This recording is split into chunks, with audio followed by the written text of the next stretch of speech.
Hey, Al, thanks for tuning in. So, are you at a place where your anxiety is super high and you just don't feel like yourself? You feel like this distant and disassociated and detached version of yourself. In fact, you might even be using things like social media and scrolling and the gym or whatever it is, these healthy things, even to distract yourself from the fact that you don't feel aligned with who you are. Well, when I was in church today, the pastor spoke about how when you have anxiety, it's often, um, he used this analogy of dismemberment, and he talked about how in war they used to attach two things. One point, it was two ships. At one point, it was horses. Sometimes people use trees or things like this, and they would dismember someone's body as a form of punishment um, to um, kill them because of whatever they've done. And how when we put ourselves in this anxious state, and I know that this is like a taboo subject because people with anxiety will say that they didn't choose anxiety, and perhaps you didn't, but just like people with eating disorders didn't choose eating disorder, it is something that's happening in your own brain, and it's happening as a result of something else. You're overthinking, you're worrying, you're all of these things. And yes, there can be chemical imbalances, and I'm not a doctor, but for someone who has experienced anxiety for over half of my life, I understand that when you release emotions and when you heal those internal wounds, the anxiety tends to go away because it's serving you in some way, and that's why your body responds back to it. And so when I started to think about this analogy of um, being disembodied and dismemberment, like it made me think of the places where I have the most anxiety and how that is 100% true of what's happening. So oftentimes when we're experiencing anxiety, when we're experiencing it, it's being pulled in a direction one way by our anxious thoughts, and then our internal knowing and alignment trying to pull us back into who we are. And that who we are is really who God says we are, and our thoughts and our experiences telling us that something else is true.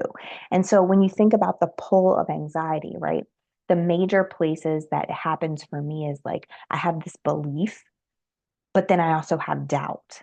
And in order to have doubt, you have to have a belief that the thing that you're doubting could also not happen. So your belief exists in both places. But if I believe in God, but then I doubt his willingness or his ability or his love to do that for me, then it's pulling me in these two different places.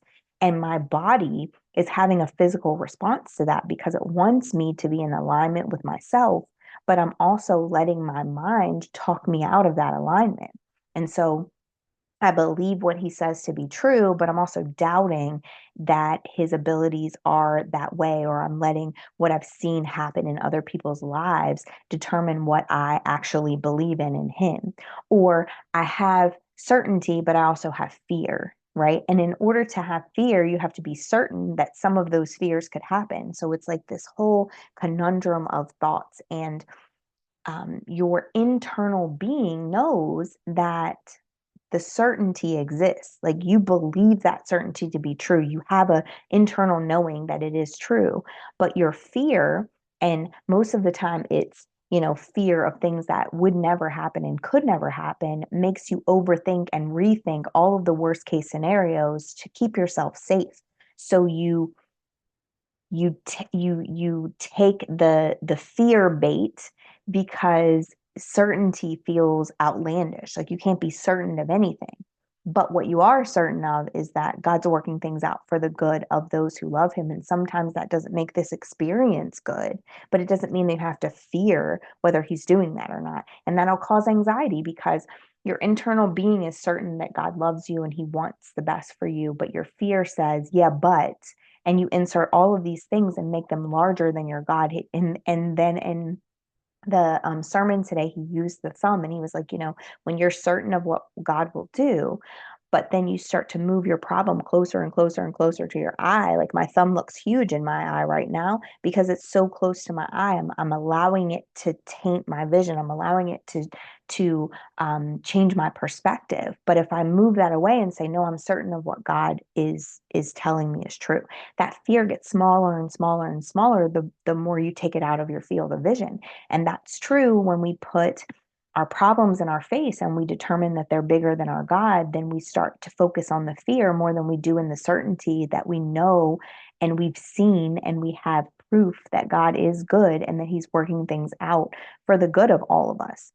And then the other one that gives me extreme anxiety is the us versus him, right? So, like, I want to do it his way, but I also have my own will. And so, like, when I'm operating in my will and not looking for his, it creates this conflict inside of me where I'm being pulled apart from my internal knowing. And when we do that, it creates this huge amount of anxiety because we want him to just tell us now. We don't want to wait for when he's telling us, you know, just wait for his timing, etc. We want to just do it right now because we think we know the answer. And that pulls us away from our internal knowing. It pulls us away from the safe space of just resting in the fact that he will, instead of feeling like we need to exhaust some sort of effort to make it happen. And so then we start feeling guilty, which raises our anxiety. So we feel guilt in the fact that we're having some disbelief. We have guilt in the fact that we have some uncertainty. We have guilt in the fact that we're acting in our own strength as opposed to in his strength. And then we start to have heightened anxiety because now we're overthinking that and like, is he pleased with me because I'm feeling these ways? And our feelings are fleeting. So, what you're feeling and what your brain is trying to tell you to be true, it moves and wavers and ebbs and flows. But what you know to be true in Him, it remains. It remains regardless of where you're being pulled in the tug and of war of this internal feeling and process that you're going through. It's anxiety, it's not reality. And so, what do we need to do in an effort to make sure that our anxiety is lowered? And get rid of some of the guilt of feeling like, we shouldn't be thinking and feeling the way we do, and we feel bad because we do. I know people who suffer from depression and they'll say, like, well, I feel like a sense of guilt because God doesn't want me to be depressed, but I don't know how to not be depressed. And I think that part of it is understanding what our brains are doing to put us in that state. And for anxiety, it's a whole bunch of overthinking. It's a whole bunch of rehearsing problems that don't even exist and resting in that as opposed to just saying, okay, I don't need to do anything. I can just be confident that he will. And so what do we need to do? Believe in the certainty of the plans that he has for us. And I know that is easier said than done. And I know that if you're somebody who struggles with anxiety, sometimes this seems like such an easy message and you're like, that's not the way anxiety works and that's not how you cure people, etc. I'm just telling you my own personal experience. And I still go to the place where I have disbelief and doubt over my belief. I still go to the place where I have fear over my certainty. I still go to the place where I'm operating in my will instead of his way. But when that happens and I start to really rest in what do I know to be true about him? What do I know and have historical receipts for all of the things he's done in my life in those spaces? When I rest in that truth, the anxiety starts to shed and go away because it's my brain telling me that I need to process and overthink these things that I already have receipts and truth that he's going to do something good with all of the things. I've told you about my family history and, addiction being in that family history and, you know, having traumatic events in that family history, having toxic relationships in my own history. And I believe that all of those things happened, yes. And he also brought me out of all of those things. And I know exactly what he did to get me out of them and to get me here. And so if I have doubts even after that, then I'm thinking about the future and agonizing over the future and having anxiety about the future when I need to be using my past receipts to tell me exactly what he's done and how he can continue to be that big of a God in my future. So I would just encourage you today. I know that it's not a snap your fingers, you're cured of anxiety because again, I'm a Christian and I still have it even after, years of pushing through with having it. And it is not as debilitating as it used to be because I know that it's in my head. Just like the eating disorder thoughts aren't as debilitating as they used to be because I know that they're in my head. I know that what I see in the mirror isn't always the truth of what exists in reality. And I know that what I see in the future isn't always the truth of what exists as a result of the things that he's done in my past and what he will do in my future. So I would truly, truly encourage you to just believe. If you can't believe in anything else, believe in the certainty of what his plans have been for you and what will continue to be for you. And that, again, doesn't mean that every single situation that you experience is going to be good, but it does mean that in his omniscient vision, he's working things out for the good of all of us who love him.